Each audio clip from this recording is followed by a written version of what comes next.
Desça! Tá com um sorriso diferente! Você...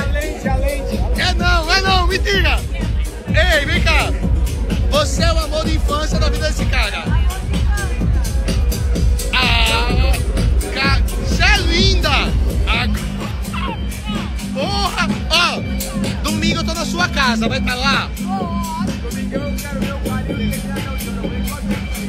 Cara! Olá! Linda! Que mulher linda! Olha, o mundo das celebridades. Ele dá cada volta, né? Às vezes surpreende mesmo pela rapidez. E a notícia de hoje é um desses casos. Estamos falando do João Silva, filho do Faustão. Mal passou um mês que ele confirmou o fim de um namoro e ele já apareceu, assim, publicamente com um novo amor. A nossa análise hoje vai mergulhar numa matéria que saiu no Splash Wall, agora de manhãzinha, dia 8 de novembro de 2025. A ideia é a gente entender os detalhes desse novo relacionamento, sabe? O contexto todo e o que essa aparição pública revela sobre, bom, como essas narrativas são criadas, né? Principalmente sob os holofotes. É uma situação interessante para a gente observar, porque assim, além daquela curiosidade natural, né, que esses assuntos sempre geram, tem sempre essa camada de como as histórias são contadas, como elas são apresentadas para o público. Ainda mais quando envolve gente assim, que já tem um nome conhecido, a gestão da imagem pública, né? É algo que está sempre ali, presente nessas dinâmicas. Então vamos aos fatos que a reportagem trouxe. O João Silva, ele tem 21 anos, né? E tá namorando a Alexia Novelino, que é influenciadora no TikTok, tem 20 anos. E o jeito que isso veio a público foi bem específico, né? Eles foram juntos num evento de gala, a Forbes The Party, lá em São Paulo. Isso foi na noite anterior à notícia sair. Foi, tipo, a primeira vez oficial deles como casal. Aham. E essa escolha do local, sabe? Para essa estreia pública. Isso não parece ser por acaso, não. Um evento como a festa da Forbes, ele tem um peso simbólico. Não é uma festa qualquer. Tá ligado a uma marca de prestígio, né? Mundo dos negócios, sucesso, influência. Então, tornar o relacionamento público nesse ambiente, isso pode ser lido como uma declaração, talvez, da seriedade que eles querem mostrar. Ou até como uma estratégia mesmo, de posicionamento, sabe? Alinhando a imagem deles a esse universo de poder, de relevância. É uma forma de dizer, olha, isso aqui não é algo passageiro, é algo que pertence a esse círculo mais, digamos, estabelecido. Mas isso não pode ter um efeito contrário também? Tipo, essa escolha de um palco tão formal, né? Tão ligado a um certo establishment. Será que não corre o risco de parecer, sei lá, calculado demais para uma parte do público, distanciando talvez daquela imagem mais espontânea que a gente espera de casais jovens? É um ponto válido, sim. Existe essa tensão. Por um lado, claro, sinaliza seriedade, status. Por outro, pode sim parecer uma jogada de imagem muito consciente e isso gera reações diferentes, né? O público hoje está muito atento a esses sinais, né? O que é autêntico versus o que parece fabricado. Mas pensando nos backgrounds dos dois, que a gente vai falar mais daqui a pouco, talvez essa escolha também só reflita os círculos que eles já frequentam, entende? Ou que eles querem consolidar. É uma forma de integrar o relacionamento à esfera pública que eles já habitam, de certa forma. Entendi. E para completar, além da estreia nesse evento de peso, teve um outro detalhe que deu um toque quase de cinema para a história. Isso foi revelado durante o evento, nos stories de outro influenciador bem conhecido, o Carlinhos Maia. Segundo a matéria do Splash, que acompanhou esses stories, o João e a Alexia confirmaram ali na hora, meio de improviso, que ela é o amor de infância dele.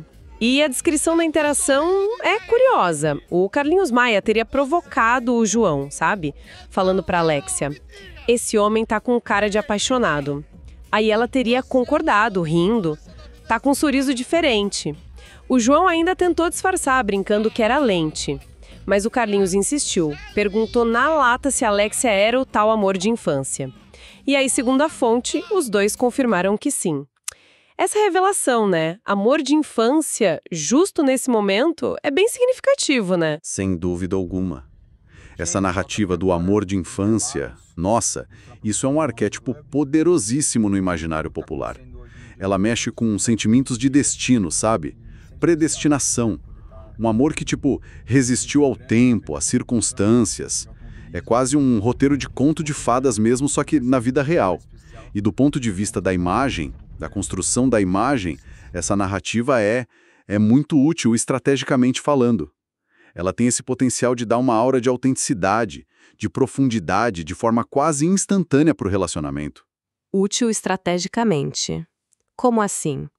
Além do apelo romântico, que é óbvio, claro. Bom, pensa no contexto. Como você mesma disse, o relacionamento veio a público muito rápido depois do término anterior do João. Certo. Certo. Um mês depois. Exato. Então essa narrativa do amor de infância, ela pode funcionar como uma espécie de justificativa emocional para essa rapidez toda. Ela meio que sugere que, olha, não é um relacionamento apressado, não é superficial, é a concretização de algo que já existia lá atrás. Um reencontro do destino. Isso pode ajudar a neutralizar possíveis perguntas sobre o timing, entende? Apresenta a união como algo genuíno e inevitável, e não como uma simples troca rápida. É uma ferramenta narrativa bem eficaz para moldar a percepção do público. Entendi a lógica. Faz sentido. E quem é a Alexia Novellino? Além de agora ser esse amor de infância e uma TikToker. A matéria do Splash Wall traz mais coisas sobre ela. Ela estuda administração, a família do Pará, mas ela mora em São Paulo. E o histórico familiar dela também chama atenção, né? Ela é filha da Cristiane Penedo Danin, que é procuradora estadual, e do falecido deputado Alessandro Novellino. O pai dela, que infelizmente faleceu num acidente aéreo em 2012, era também pecuarista, dono da rede de combustíveis Ali. Ou seja, ela não é só uma influenciadora que surgiu do nada na internet. Exatamente. Esse background familiar é um ponto-chave para a gente entender a dinâmica toda. A Alexia, ela transita entre dois mundos, né? O universo da influência digital, que é mais recente, e um background familiar bem tradicional, ligado ao poder político, econômico lá no Pará. Essa combinação é interessante. Ela não é uma outsider que entrou no mundo das celebridades só pelas redes sociais. Ela já pertence, por família, a certos círculos de influência. E a perda trágica do pai, né, no acidente aéreo, também adiciona uma camada de complexidade à história pessoal dela. Puxa vida. E como esse background dela conversa, digamos assim, com o do João Silva, filho de uma das maiores figuras da TV brasileira? Aí há um ponto fascinante. Os dois, cada um do seu jeito, cresceram ou em ambientes de muita visibilidade ou sob os holofotes mesmo, com muitas conexões. O João, pela fama gigantesca do pai, a Alexia pela posição política e empresarial da família. Embora sejam universos diferentes, mídia de massa de um lado, política e negócios regionais do outro, eles compartilham essa experiência de pertencer a famílias notáveis. Com os privilégios, mas também as pressões que isso traz, né? Pode existir ali uma compreensão mútua de certas coisas da vida que, talvez, pessoas fora desses círculos não entendam tão bem. Além disso, a união deles representa uma espécie de convergência entre diferentes formas de capital simbólico. A influência da mídia tradicional, de massa, representada pelo João, pelo Faustão, e a combinação de poder político e econômico estabelecido com a nova moeda da influência digital, representada pela Alexia. Essa ideia de convergência de diferentes tipos de influência é um ângulo bom para pensar. Agora a gente precisa falar do elefante na sala, né? Que a própria matéria do Splash Wall destaca bem. O cronograma. O tempo das coisas. Como eu falei lá no começo, esse novo namoro foi assumido publicamente mais ou menos um mês depois que o João confirmou o fim do namoro anterior, que durou 3 meses, com a Isabela Kerlakian, que é fundadora de uma marca de roupas. A fonte lembra que o término com a Isabela foi comunicado ali por volta de 13 de outubro, e a matéria até cita a declaração oficial da assessoria do João na época. Foi bem cuidadosa. O relacionamento chegou ao fim de forma respeitosa após uma história muito bonita e verdadeira. O carinho e o respeito permanecem e João segue torcendo pelo sucesso de Isa. Uma linguagem bem padrão, né? Mas que frisa o respeito mútuo. Sim, essa linguagem do comunicado de término é um exemplo clássico, né? de gestão de imagem em situação delicada, usar termos como respeitosa, bonita, verdadeira. O objetivo é fechar aquele capítulo de um jeito elegante, minimizar qualquer repercussão negativa.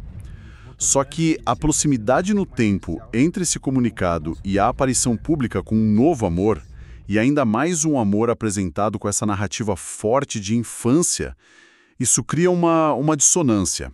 E essa dissonância, inevitavelmente, chama atenção, gera comentários. Que tipo de dissonância exatamente? E como isso costuma ser visto pelo público? A dissonância entre a declaração de um término respeitoso, de uma história bonita e verdadeira, e a rapidez aparente em engatar e tornar público um novo relacionamento.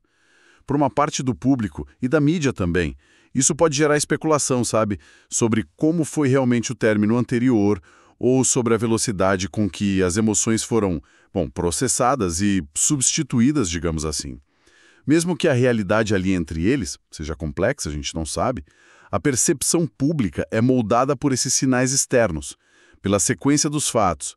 A narrativa do amor de infância, como a gente falou, pode ser sim uma tentativa de diminuir essa percepção de rapidez, mas a justaposição dos fatos no tempo, isso é algo que dificilmente passa batido. É um desafio de comunicação, de imagem, navegar essa transição tão publicamente. Certo. Então, tentando amarrar tudo isso, a gente tem o João Silva e a Alexia Novelino aparecendo como casal num evento chique.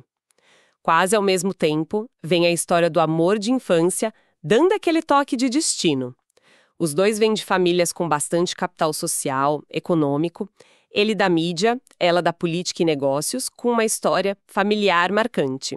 E tudo isso acontece publicamente só um mês depois do fim do namoro anterior do João, que foi comunicado de um jeito super polido. O que essa combinação toda diz pra gente sobre o cenário atual? Olha, essa história, ela meio que encapsula várias tendências de hoje em dia, sabe? Sobre como relacionamentos, fama, imagem pública, tudo isso se mistura, especialmente para essa geração mais jovem de figuras conhecidas. Primeiro, a gente vê essa mistura de palcos de apresentação, a formalidade lá do evento da Forbes convivendo com a informalidade, a viralidade dos stories do Instagram. Foi lá nos stories que a narrativa do amor de infância foi pega e espalhada por outro influenciador. Isso mostra como diferentes plataformas, diferentes níveis de formalidade são usados para construir e comunicar uma imagem. Segundo ponto, a importância da narrativa. Não basta só apresentar o fato, é um novo casal. Tem que envolver uma história que conecte com o público. O amor de infância serve perfeitamente para isso. Oferece aquele gancho emocional forte e, como falamos, uma justificativa implícita pro timing. Terceiro, essa convergência de diferentes tipos de capital que mencionei. O midiático, o político, o econômico e agora o digital. Tudo isso se juntando na formação de casais que, por si só, viram novas entidades de interesse público. E de potencial influência também. A união deles não é só pessoal, vira também uma espécie de aliança simbólica. E por último, mas não menos importante, a gestão ativa, constante da imagem. Desde o comunicado super bem escrito sobre o término anterior, até a escolha estratégica do local e da narrativa para apresentar um novo relacionamento. Tudo sugere uma consciência muito grande de como cada passo é visto, é interpretado pelo público. Mesmo momentos que parecem espontâneos, tipo a interação lá nos stories, acabam sendo incorporados nessa narrativa maior que está sendo construída. É um microcosmo fascinante dessas dinâmicas de relacionamento na era da visibilidade total, né? E da gestão de reputação digital. É uma análise que realmente ajuda a ver além da notícia superficial, né? Recapitulando, então, os pontos principais que a gente explorou a partir da matéria do Splash Wall. O anúncio do namoro do João Silva e da Alexia Novelino na festa da Forbes, a introdução dessa narrativa de amor de infância pelos stories do Carlinhos Maia, o perfil da Alexia, que vai além do TikTok, incluindo as conexões familiares dela na política, nos negócios, e a análise do timing, né? O tempo apertado em relação ao término anterior do João, contrastando com a comunicação oficial que foi feita na época. Exato. E essa análise toda talvez nos permita lançar uma reflexão final, assim, algo para a gente pensar. Esse caso específico ele ilustra uma combinação bem potente. Fama, que já vem de berço, o alcance gigantesco das redes sociais, backgrounds familiares com poder já estabelecido e uma gestão, como vimos, muito consciente da imagem pública. Olhando para essa receita toda, como será que a gente pode imaginar que as dinâmicas de relacionamento e a própria construção da imagem pública vão continuar a se transformar? Pensando nas próximas gerações de figuras conhecidas aqui no Brasil, que novas estratégias, que novas narrativas, que novas plataformas a gente vai ver surgir nesse cenário que está sempre mudando? Fica aí a pergunta no ar.